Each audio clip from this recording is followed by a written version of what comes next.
Hola, buenas noches. Yo prácticamente suelo ser tan disperso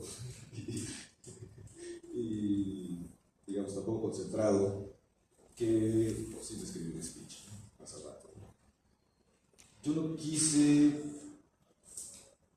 digamos, describir la experiencia, lo mucho o poco que nos conocimos, o lo mucho o poco que pudo hablar y afectarme personalmente, desde lo anecdótico, sino traté de pensar que verdaderamente creo, muy personalmente, que es un aporte total del personaje y la pintura de Gladys para mí.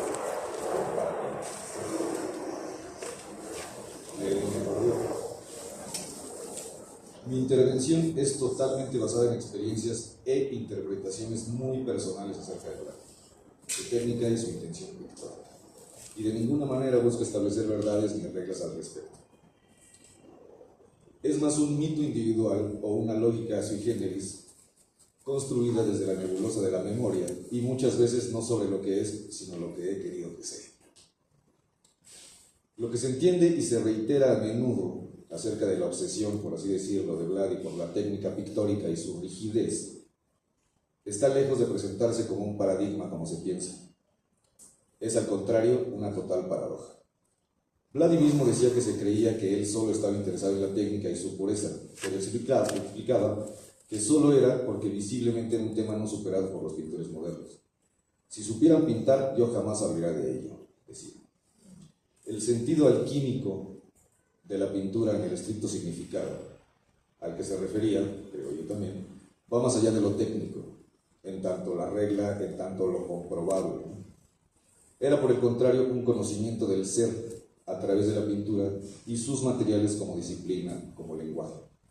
Una transmutación o metamorfosis totalmente metafísica, el ser y la materia afectándose mutuamente, más una simbiosis dialéctica que un dominio vertical hombre-materia propio de la perspectiva positivista.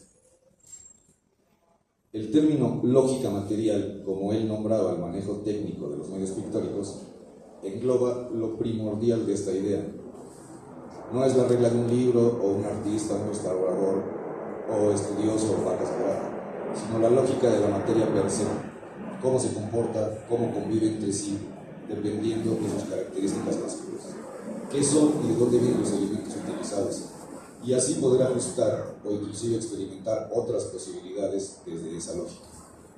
Es una manera de obtener verdadera libertad creativa, eliminando en lo posible las reacciones negativas de los materiales y potenciando los deseos estéticos propios e irrepetibles de cada artista.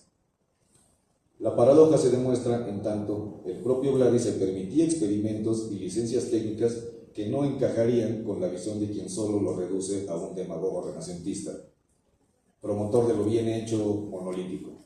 Su técnica y su visión estaban absolutamente ligadas a la óptica y al disfrute lúdico erótico del quehacer pictórico.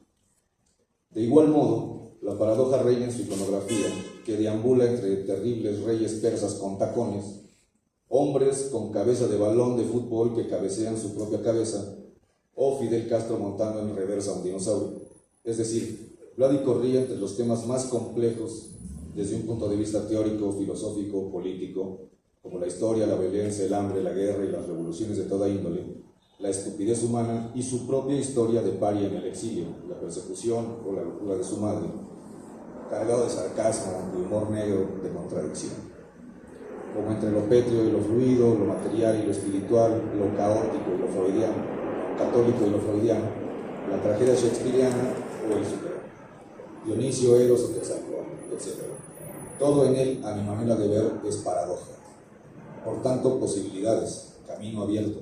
Vladi nos dejó una obra total gracias a eso, a la lectura múltiple, a la que se personaliza, que no adoctrina, que se ofrece a cada quien y cómo nos dejamos tocar y si deseamos abrir los ojos para soñar. Digamos, solo para redondear la idea. A mi parecer, su reiteración técnica era para que el pintor se responsabilizara de que lo que está manejando no le pertenece, sino a él le pertenece de la misma manera. Digamos, hay esa simbiosis, hay dos personajes, en este caso materia y humano, que se complementan y se afectan mutuamente y generan ese punto alquímico donde todos se convierten en una tercera cosa, ¿no?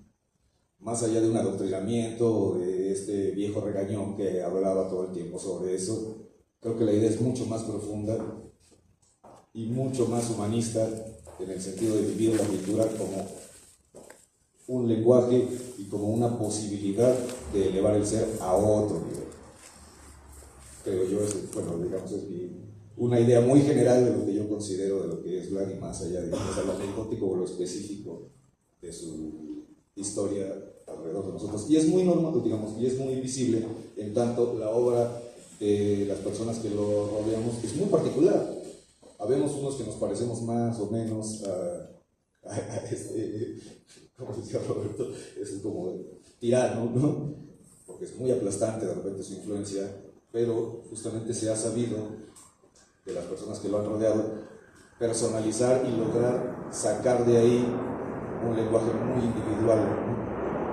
Entonces, pues es una posibilidad más que un absoluto categórico, la cuestión técnica, digamos, la idea de verdad para